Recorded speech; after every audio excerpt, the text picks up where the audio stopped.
Assalamualaikum warahmatullahi wabarakatuh. Bertemu lagi pada pertemuan yang selanjutnya. Nah, ini adalah pertemuan yang terakhir atau materi yang terakhir dari bab yang pertama ya, yaitu tentang sifat-sifat keperiodikan unsur. Nah, di mana minggu kemarin kita telah belajar tentang perkembangan dari keperiodikan unsur atau sistem periodik unsur. Nah, oke, kita lanjutkan. Adapun tujuan pembelajarannya yang pertama adalah mendeskripsikan sifat-sifat keperiodikan unsur dalam tabel periodik. Jadi nanti ada beberapa sifat yang akan dibahas tentang sifat keperiodikan unsur di dalam tabel periodik. Kemudian yang kedua, mengintegrasikan konfigurasi elektron terhadap keteraturan sifat keperiodikan unsur. Jadi nanti ada hubungannya antara konfigurasi elektron dengan sifat-sifat keperiodikan unsur. Nah, baik, kita lanjutkan. Nah, materi-materi dari sifat-sifat keperiodikan unsur yang akan kita bahas kurang lebih ada 6. Sebetulnya bisa lebih dari 6 sampai 8 ya. Nanti boleh dicari lagi dalam sumber lain di internet ataupun di buku mata pelajaran. Ya, yang pertama yang akan kita bahas adalah tentang jari-jari atom. Nah, kemudian yang kedua ada tentang energi ionisasi.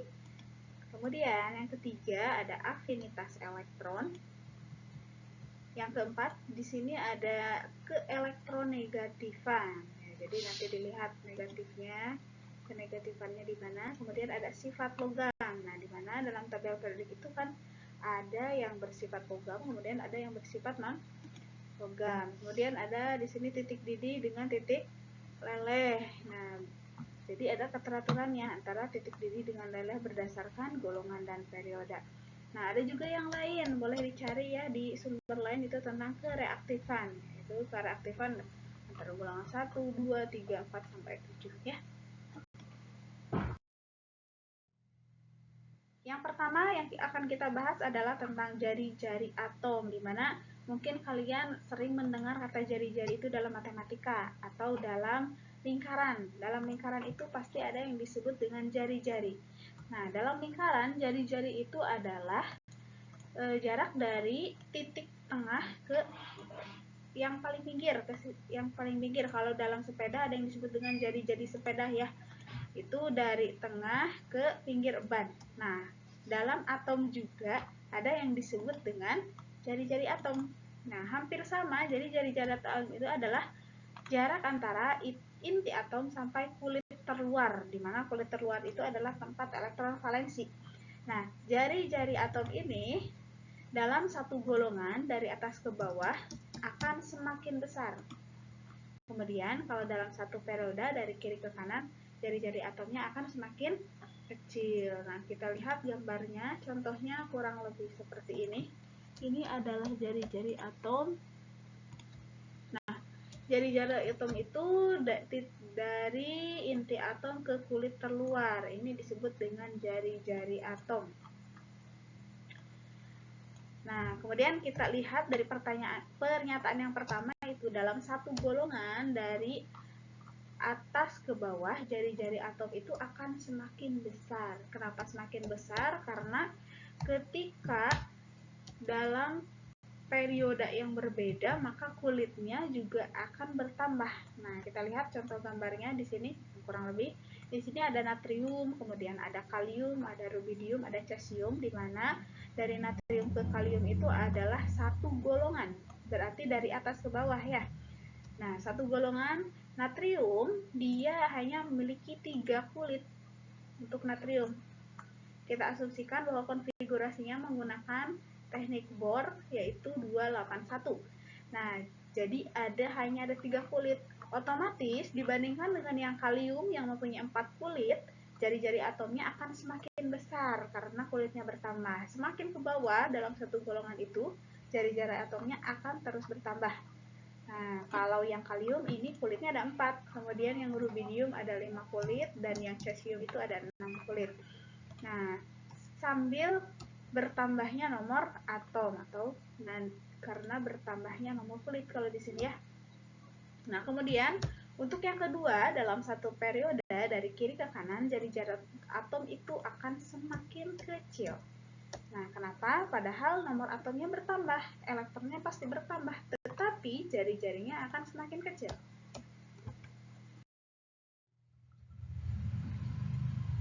Kita lihat, ini kurang lebih diagramnya ya.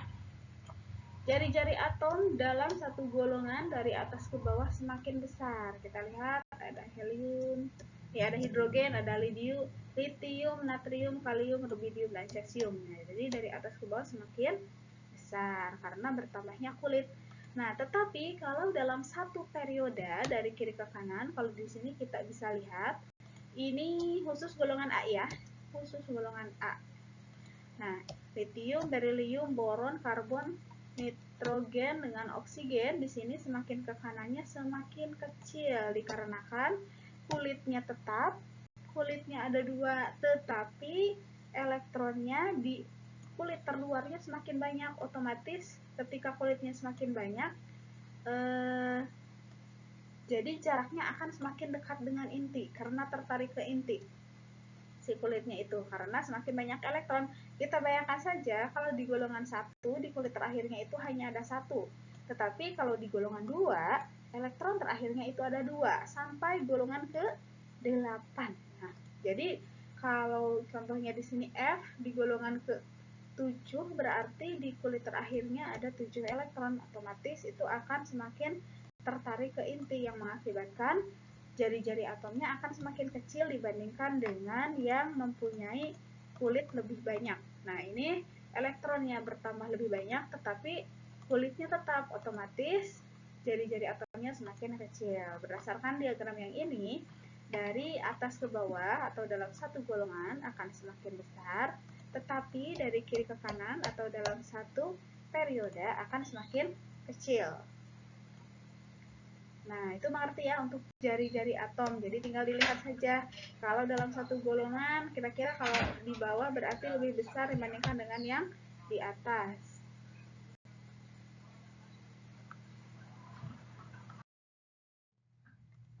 Nah, yang kedua adalah energi ionisasi. Nah, ion itu kalian sudah mempelajarinya. Ada ion positif, ada ion negatif ya. Nah, di sini energi ionisasi adalah energi yang diperlukan oleh suatu atom untuk melepaskan satu elektron valensi yang membentuk ion positif. Nah, jadi energi ionisasi itu adalah energi yang digunakan untuk melepaskan satu. Jadi elektron itu sebetulnya bisa dilepas. Nah, ketika elektronnya dilepas, maka dia akan membentuk ion positif. Dan yang paling positif itu biasanya ada di golongan 1A dengan 2A ya. Nah, kita lihat berdasarkan yang tadi dalam satu golongan dari atas ke bawah energi ionisasinya akan semakin berkurang. Jadi kalau dalam satu golongan itu otomatis dari atas ke bawah energi ionisasinya akan berkurang. Nah, kalau dalam satu periode energi ionisasinya akan cenderung bertambah. Nah, kenapa berkurang? Dikarenakan tadi jari-jari atomnya berarti elektron biasanya yang dilepar itu adalah elektron terakhir. Ketika elektron terakhirnya lebih jauh dari inti, maka akan lebih mudah dilepas. Jadi energinya kecil. Maka dalam satu golongan energinya akan semakin berkurang. Satu golongan itu dari atas ke bawah. Nah, di sini kita lihat gambarnya. Nah, ini adalah inti atom. Nah, yang paling luar ini adalah kulit yang terluar, yang dilepaskannya. Kalau di kulit terluar itu ada kurang lebih berarti 2 yang bisa dilepaskan ya. Nah, ketika jarak dari inti ke kulit terluar itu semakin jauh, maka energi yang dilepaskannya akan semakin mudah karena tidak terlalu tertarik ke inti. Beda lagi dengan yang elektronnya dekat dengan inti atau kulitnya pendek. Jadi kalau kulitnya pendek, otomatis energinya akan semakin besar.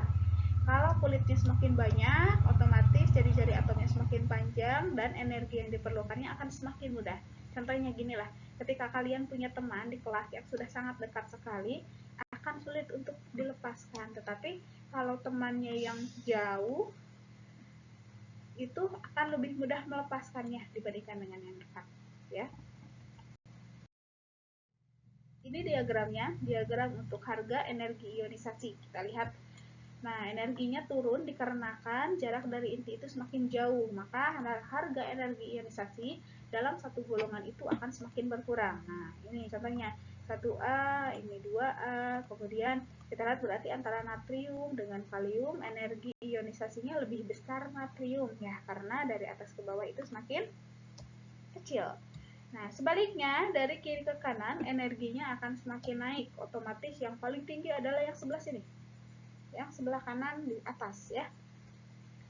Dikarenakan apa? Dikarenakan susah untuk dilepaskan atau energinya besar.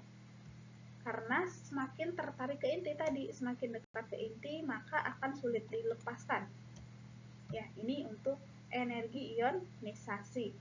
Nah, di sini disebutkan kecenderungan energi ionisasi pertama. Nah, sebetulnya energi ionisasi itu ada beberapa, ada energi ionisasi pertama, ada energi ionisasi kedua.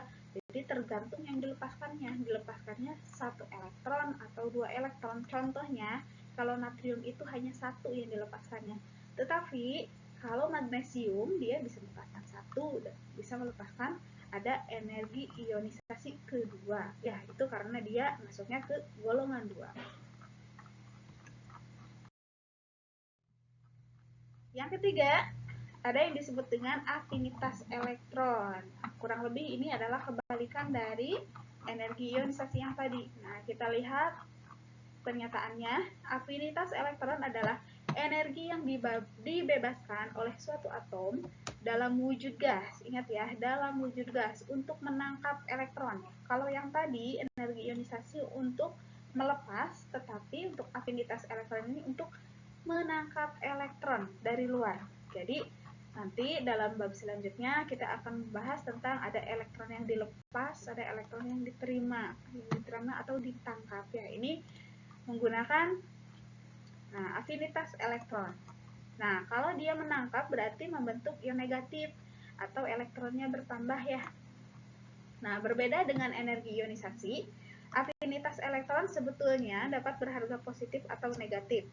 Nah, afinitas elektron bernilai negatif apabila terjadi pelepasan energi. Jadi, jika dia melepaskan energi, nilainya akan menjadi negatif karena mengeluarkan energi. Nah, pada saat menangkap elektron, nah sebaliknya, jika elektronnya berharga positif, apabila terjadi penyerapan energi. Jadi, kalau dia membutuhkan energi, maka nilai afinitas elektronnya akan bernilai positif. Keteraturannya dalam tabel periodik unsur yaitu dalam satu golongan dari atas ke bawah, afinitas elektron semakin kecil. Nah, kemudian dalam satu periode dari kiri ke kanan afinitas elektronnya semakin besar. Sebetulnya itu hampir sama ya dengan harga energi ionisasi. Jadi dalam satu golongan dari atas ke bawah akan semakin kecil, sedangkan dalam satu periode dari kiri ke kanan akan semakin besar. Kita lihat. Nah, ini adalah contoh ilustrasi dari ketika suatu atom ingin menangkap elektron dari luar, dia membutuhkan energi atau membutuhkan energi atau mengeluarkan energi. Itu hasilnya bisa positif ataupun negatif. Di sini contoh harga energi ionisasi khusus saja untuk golongan A ya, 1A sampai dengan 8A. Nah, di sini harga ionisasinya dari atas ke bawah semakin kecil. Ini untuk 1A sebetulnya sudah sesuai ya. Jadi 73, 60, 53, 48. Nah, harganya dari atas ke bawah semakin kecil. Dari kiri ke kanan semakin besar. Nah, tetapi ada perbedaan untuk golongan 8A. Lihat, golongan 8A di sini semuanya untuk energi ini salah ya, judulnya bukan energi ionisasi, seharusnya ini afinitas elektron, tetapi tabelnya sudah betul afinitas elektron ya. Nah, untuk afinitas elektron ini untuk golongan 8A kita lihat helium, neon, argon, kripton, xenon dan radon nilainya kurang dari 0 nilainya kurang dari 0 atau semuanya hampir sama dengan 0. Nah, di sini diakibatkan karena konfigurasinya sudah sempurna. Namanya juga kalau golongan 8A itu namanya adalah gas mulia ya. Kenapa mulia? Karena dia konfigurasinya sudah sempurna. Jadi mereka tidak perlu menangkap elektron dari luar. Nah, makanya nilainya sama dengan 0. Nah, kemudian di sini ada golongan 7A, F, Cl, Bri, keteraturannya berbeda ya, sama dengan yang golongan 6A, 141, 200, 195. Jadi sebetulnya untuk yang afinitas elektron itu kecenderungannya tidak semua bisa masuk pada kategori yang dari atas ke bawah semakin kecil, dari kiri ke kanan semakin besar. Kita lihat. Nah, kita lihat di sini ada penyimpangan dari nilai afinitas elektron ya. Untuk golongan 1 sebetulnya tidak ada penyimpangan. Nah, untuk golongan 4 juga tidak ada penyimpangan ya, yang warna ungu itu. Nah, yang berbeda di sini itu ada golongan 2, kemudian ada golongan 3, golongan 3-nya, kemudian golongan 5, golongan 6 dengan golongan 7, tetapi tidak semuanya. Kita lihat untuk golongan 2A. Nah, untuk golongan 2A, Ibu lihat pointernya dulu. Nah, ini untuk golongan 2A, di sini nilai berilium dengan Mg nilainya sama-sama 0. Nah, kenapa untuk golongan 2A ini tidak seperti ini, tidak seperti golongan 1A yang dari atas ke bawah nilainya semakin kecil? Dikarenakan untuk golongan 2A itu berada pada energi paling tinggi, yaitu pada NS2 atau pada orbital S dengan kondisi penuh. Penuh itu maksudnya kalau golongan 1 itu hanya NS1 ya. Tetapi untuk golongan 2 dia masuknya ke NS2. Nah, kemudian untuk F dengan Cl juga dikarenakan pada bedanya ini dia tidak melewati orbital D. Tetapi untuk orbital Bri, kemudian selenium, tellurium, ini dia melewati orbital D. Nah, kalian boleh lihat, cek di konfigurasinya. Nah, kalau yang SCl dia langsung saja ke Sp. Tetapi untuk yang Se dia melewatinya SDP. Jadi energinya meloncatnya agak terlalu jauh gitu ya, kurang lebih seperti itu. Ya, untuk golongan 8A itu sudah jelas karena konfigurasinya dia sudah sempurna atau sudah tidak bisa menangkap elektron dari luar lagi karena semua orbitalnya sudah penuh. Kemudian yang keempat, kita lihat dari nilai harga keelektronegatifan. Nah, keelektronegatifan otomatis kita lihat harga yang paling negatif dibandingkan yang lain. Nah, keelektronegatifan ini adalah kemampuan atau kecenderungan suatu atom untuk menangkap atau menarik elektron. Berbeda. Jadi berbedanya kalau tadi atom. Kalau yang ini elektron dari atom lain. Jadi bisa saja dia kekurangan elektron dan bisa menarik lebih banyak elektron dari atom lain. Misalnya, fluorin memiliki kecenderungan menarik elektron lebih kuat dibandingkan dengan hidrogen. Jadi dapat disimpulkan bahwa keelektronegatifan fluorin lebih besar daripada hidrogen. Nah, kalau yang ini keteraturannya sudah hampir sama semuanya ya, tidak ada pengecualiannya dalam satu golongan dari atas ke bawah. Nah, nilai harga keelektronegatifannya akan semakin kecil. Jadi dari atas ke bawah dalam satu golongannya akan semakin kecil. Kemudian kalau dalam satu periode dari kiri ke kanan, harga elektronegatifannya akan semakin besar. Nah, sebetulnya dari semuanya itu yang beda itu hanya jari-jari atom ya. Kalau elektronegatifan, afinitas elektron, energi ionisasi semuanya hampir sama. Ini contoh dari harga keelektronegatifan. Lagi-lagi golongan 8A masih kosong nilainya. Nah, kenapa kosong? Ya, karena dia sudah sempurna, namanya juga gas mulia. Berarti hitungannya hanya sampai golongan 7A. Sini ada nilainya, dari atas ke bawah itu akan semakin kecil, kemudian dari kiri ke kanan itu akan semakin besar. Atau dalam satu periode, nilai harga keelektronegatifan akan semakin besar. Di sini kalau kita lihat, harga yang paling elektronegatif itu adalah golongan 7A yang paling atas, nilainya 4,0. Kemudian yang paling kecil itu harganya adalah dari francium. Nah, nilai elektronegatifnya 0,7, itu yang paling kecil. Jadi harga keelektronegatifan ini sudah stabil ya, jadi kalian tinggal menghafal dari atas ke bawah, itu semakin kecil, dari kiri ke kanan itu akan semakin besar.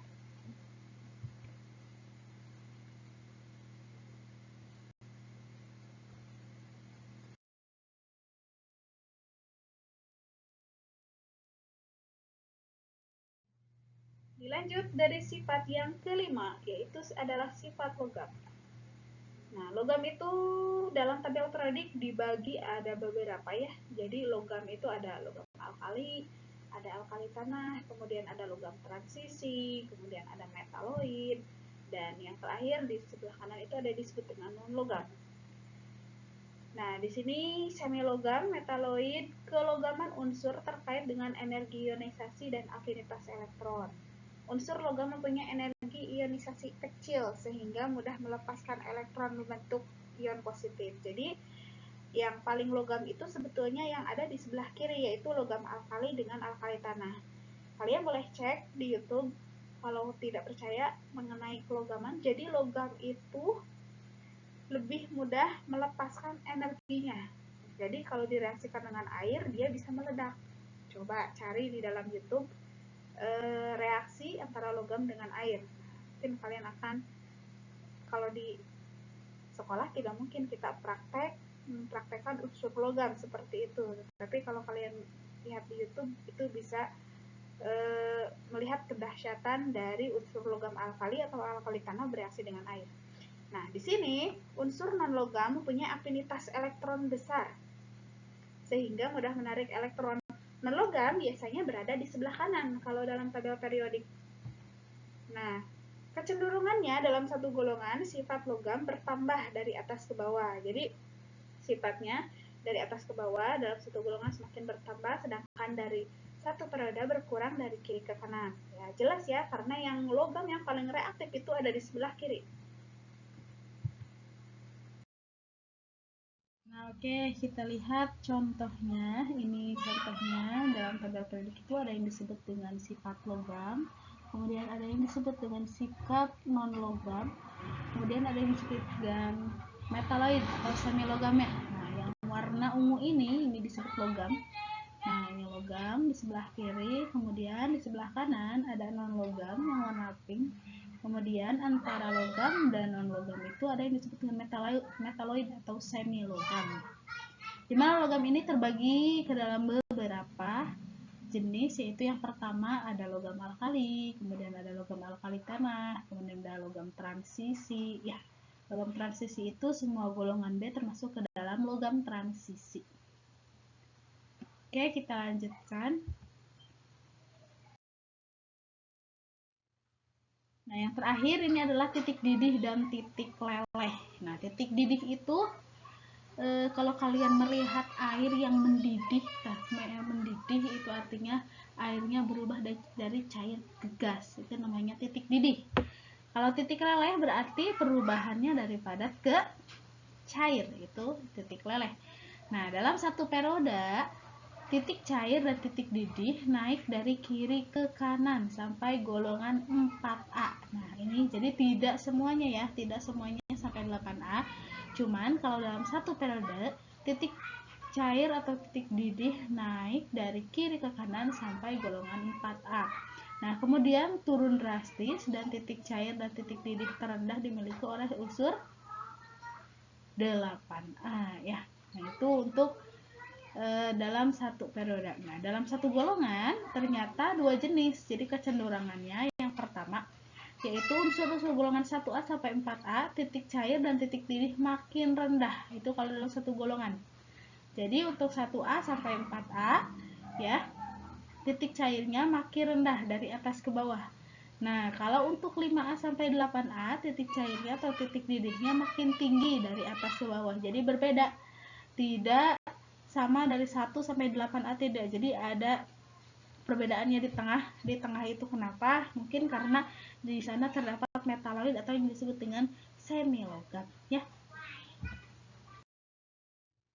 Nah, itulah contoh dari sifat keperiodikan unsur ya. Jadi ada jari-jari atom, kemudian ada energi ionisasi, ada afinitas elektron, ada keelektronegatifan, sifat logam dengan titik leleh atau titik didih. Jadi sebetulnya masih ada lagi yang lainnya, bisa kalian cari di Google ya kalau masih kurang. Kurang lebih ini saja materi dari Ibu ya untuk sifat-sifat keperiodikan unsur. Nah, secara keseluruhan dari sifat-sifat yang tadi itu bisa disimpulkan seperti ini. Jadi kalian tinggal lihat diagramnya, ada yang warna biru, kemudian ada yang warna hijau. Nah, kita lihat. Semakin besar arahnya itu, kalau yang biru ini semakin ke bawah ini. Untuk semakin ke bawah itu, semakin besar adalah jari-jari atom, jari-jari anion atau karakter logam. Jadi dapat disimpulkan, nah berarti urutannya dari kanan ke kiri akan semakin besar, semakin ke bawah akan semakin besar. Nah, untuk yang diagram warna hijau ini, nah untuk harga energi ionisasi, afinitas elektron, keelektronegatifan, kemudian karakter logam akan semakin besar. Nah, dari kiri ke kanan dalam tabel periodik, kemudian dari atas ke bawah juga akan semakin besar ya. Nah, urutannya jadi seperti ini. Ini secara umum jadi semakin besar. Berarti kalau dari atas ke bawah ini semakin kecil, tetapi kalau dari bawah ke atas itu kan semakin besar. Nah, bisa diperhatikan jadi, atau kesimpulannya dari semuanya, dari keseluruhan antara jari-jari atom, energi ionisasi, keelektronegatifan, sebetulnya yang paling beda itu adalah jari-jari atom dengan karakter logam. Yang lainnya seperti energi ionisasi, afinitas elektron, keelektronegatifan, karakter logam itu sama ya. Nah, jadi diagram yang tadi kalau disatukan kurang lebih seperti ini. Nah, ini latihan soalnya, silahkan dikerjakan di rumah. Oke. Soalnya kita lihat, diketahui ada beberapa unsur dengan nomor atomnya sebagai berikut. Contohnya nomor atom A 20, nomor atom B 12, kemudian nomor atom C 15, kemudian nomor atom D 17, dan yang terakhir nomor atom E 37. Nah, untuk pertanyaannya, berdasarkan data di samping, tentukan. Yang pertama, konfigurasi elektron unsur A, B, C, D, E tentunya menggunakan mekanika kuantum ya. Jadi konfigurasinya dibuat dari A sampai E, kemudian tentukan golongan dan periodenya berdasarkan unsur A, B, C, D, E. Jadi tentukan golongan berapa, periode keberapa. Nah, sesudah ditentukan golongan berapa ke periode keberapanya, kemudian tentukan nilai keempat bilangan kuantumnya ya. Minggu kemarin kita belajar tentang bilangan kuantum, yaitu ada bilangan kuantum utama, azimut, magnetik, dan spin. Nah, ini yang terakhir. Nah, dari materi yang sekarang, aplikasinya di sini. Urutkan jari-jari atom, energi ionisasi, dan harga keelektronegatifan dari yang terkecil sampai yang terbesar berdasarkan unsur A, B, C, D, E. Nah, dilihat dari mana sih, Bu?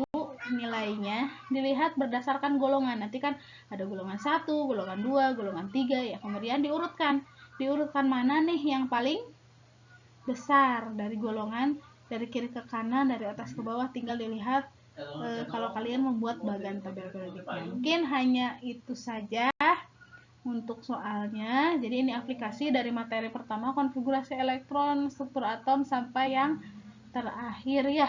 Ini adalah pertemuan terakhir dari bab ini. Mudah-mudahan bisa dimengerti. Terima kasih. Kalau ada pertanyaan boleh ditanyakan di grup. Tetap jaga kesehatan. Mudah-mudahan kita sehat selalu dan dijauhkan dari virus yang namanya virus COVID ya. Terima kasih. Wassalamualaikum warahmatullahi wabarakatuh.